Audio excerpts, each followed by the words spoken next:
Hi, this is Stan Houston for Interesting Ideas, and we certainly live in interesting times. And the sounder, once again, says, hey, gently but boldly, please pay attention. Little conversation point for today. Should we now declare that we are on, as I would say, set your clocks forward to Eastern wartime? That's right, Eastern wartime. Now, by the way, you have to be really, really old, or perhaps you have to be someone who studies a little bit of history to know what in the world do I mean by setting our clocks forward to Eastern wartime. Well, there are some lessons there. I think they're interesting, and perhaps we need to take a time out and think about it, because it has some real consequences for life in our times right now. So, the program, Interesting Ideas, I'm Stan Houston. It begins right now.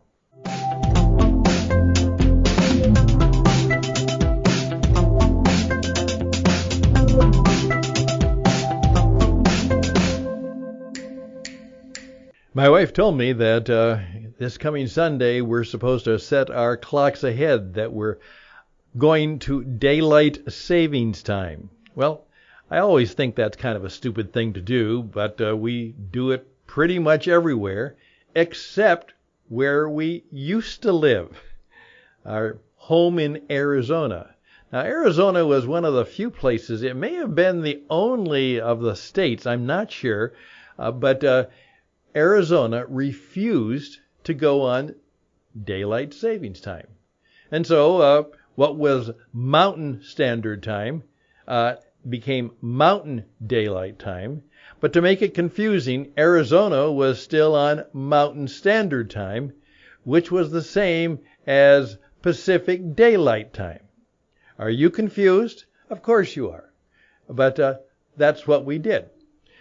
The idea was that the people in Arizona, being kind of a cowboy maverick people, decided they didn't want to do that. As one of them said, as we don't need to save any daylight out here, we got plenty of daylight. We got plenty of heat. We don't need to save any. And so they, in their own way, and there may have been some objection to it. It made things difficult in some cases to be on a different way of doing things. But that's what they did. They refused to set their clocks forward and then set them back sometime later. I think that's probably going to catch on a little bit more. The reason for it, well, you can ask other people to talk about the reason for it. Supposedly the idea is that if you get up earlier, when we got more daylight, then when you get off work, you actually have more daylight time in the evening. Well, maybe you don't want that, but that was the theory behind it. All right, I think, but I could be wrong. Maybe you can help me out on that. But here's the interesting point that based on where we're at, as one commentator said today, when we're looking at the situation, and what we're finding out is that this is going to be not just as perhaps the Russian premier wanted, 2 or 3 days, maybe 4 days at the most, and by that time the war would be over, Ukraine will be conquered, and they could go on their way, they could be able to put their new place in place and make it a part of whatever they wanted to make it. Either put a puppet government favorable to Russia in it, or they might be able to actually take parts of the country and bring them in and make them part of Russia. And maybe they could take the whole country and say from now on, Ukraine is just a part of what it was before, a part of the Union of Soviet Socialist Republics, part of the Russian Empire. It's back with us. And we now control it, we now own it, and the people who live there are under our jurisdiction. They are not free and an independent nation anymore. They are what they should be, part of the Russian nation. Well, they thought that was going to go rather quickly. Well, of course, we all know now that it's not going quickly. And in effect, if you talk about a war that is worldwide, now the effects of it are worldwide because of the energy crisis. And we're now discovering that people from all over the world are coming to actually be a part of the war in Ukraine. Some of them may be on the Russian side, but many hundreds, maybe thousands, are kind of a foreign legion. They have decided that they are going to come to Ukraine, and they're going to fight on the side of the Ukraine resistance as somewhat a foreign legion. Now, what do we do about that? Well, who knows what this is going to lead to? Could it lead to an extension of the war? Certainly it will. And it could be and will be even more ghastly, particularly as the historians of war all know that if it comes down not to a battlefield, but a battle being waged door to door, street to street, in a urban area, that can be some of the most bloody and ghastly war around. Not only do civilians and their property totally damaged, wiped out, they are very much in danger, but having to fight a battle that way is incredibly difficult and very, very dangerous for both sides. Any fighting warrior will tell you that that's not the kind of battle that they want to go through. They want the battlefield to be distinct and clear and plain, and you can maneuver and do what you need to in that battlefield, but to have the battle being waged, as we say, door to door, room to room, in a urban area. That has led one commentator who I do respect, and I respect very few of them. Part of what has happened to us now, we don't know who to trust because we know that the leadership of almost every institution lies. What is the truth? What is really going on? We don't know, and there are very, very few people we can trust. This one, I think I trust a little bit more than most. And his declaration this morning was, he says, let's not kid ourselves. We are at war. We're not just observing this war. In what we are doing or what we may do or what we have done, we are in the war. Now just let that sit on your head for a while, because what does that mean? If that means we are now really in the war, not only will gas prices be affected, they already have been, but many other things could be affected if we are at war. Okay, what does this have to do? Well, let me tell you the story about wartime. During the Second World War, because it was truly a world war, and there were millions of men and women who either enlisted or were drafted, and everything, the whole nation was involved in the war effort. One of the interesting things that you can always do, I loved to do it as a child, I would go back and look at many of the old Time and Look and Life, those were some of the ones, magazines during the Second World War. A couple things of interest. First of all, they were so well written. I mean, the Time magazine of the wartime was truly written for adults.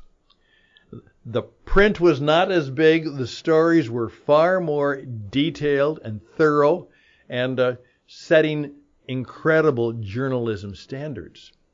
And very sophisticated and quite nuanced. At the same time, the advertising was almost all war-oriented. For instance, there were all kinds of car ads.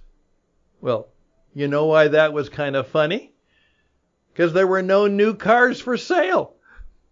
And so, to keep people in mind for someday when the war would end, car companies would run war time. And they'd say, remember how to keep your car in good shape, because when the war is over, you'll be able to have a car and then you can get a new car. But let's try and keep the car we have in good shape. And they would have ads like that. Then, of course, they would say, buy war bonds. Use the money that you would normally spend on buying a car to buy war bonds. And that pervaded everything. And in fact, you will even hear it on some of the old radio programs. Amos and Andy will be at 8 o'clock Eastern War Time. The Kraft Drama Theater, the Radio Theater the game will be played at, Central War Time, Pacific War Time. Now, of course, what it was just simply daylight time, 1 hour ahead, all year round. But you see, not only was it that way, but it was to remind people, even in what time is it, we were reminded we are at war. My father used to tell me that one of the things that always struck him sometimes, because he was going to school and was in that plague of knowing, should I quit school and sign up, or should I try and finish my education? And because he wanted to be a minister, his thought was he'll try and finish his education, and then, even though he then was going to have a young son, which turned out to be me, that then he would immediately, upon getting his degree, he would enlist perhaps to be a chaplain in the Army or Navy or Air Force, or Air Corps it was called at that time. So, but he said, oftentimes when people gave you rather sloppy service and you pointed it out, and he said, oftentimes they would come back and say, well, don't you know there's a war on? So there's a war on was the excuse for not getting anything done, or not getting it on time, or on shoddy equipment. It became the ongoing excuse for lack of service and excellence. Don't you know there's a war on?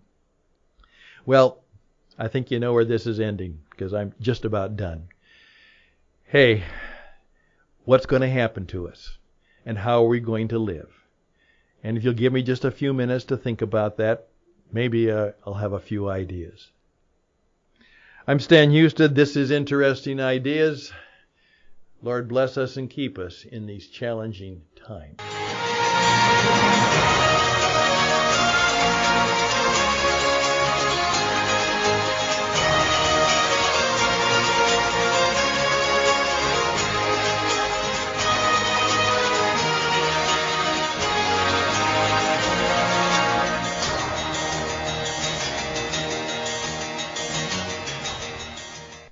Okay, the thought. What are we going to do now? We just got through with COVID and we thought we will be back to normal. We will be back to normal. It will be masks off and we can get back to doing the things we want to do. And it seemed that was going to happen. And now could it be that this war could last a while and could have incredible consequences for all of us? So what do we do now? How do we do business? Do we do it differently? How are we going to be affected? How are we going to respond as men and women of class and character and confidence and courage? Hopefully that describes you and me. How do we live now in wartime? Because maybe it really will be. Coming on Sunday, remember, set your clocks ahead to wartime.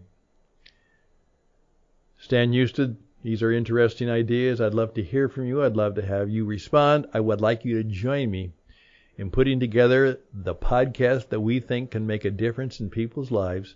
And that's simply 15, 20, 25 minutes on a regular basis where we learn how to seek the courage and the confidence to speak and be a particularly powerful person expressing interesting ideas for the common good.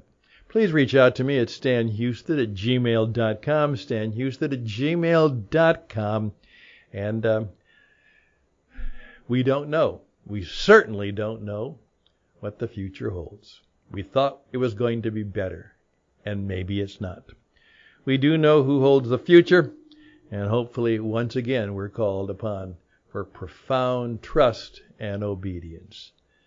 Best and blessings to you all. Till next time, which will be soon. Bye for now.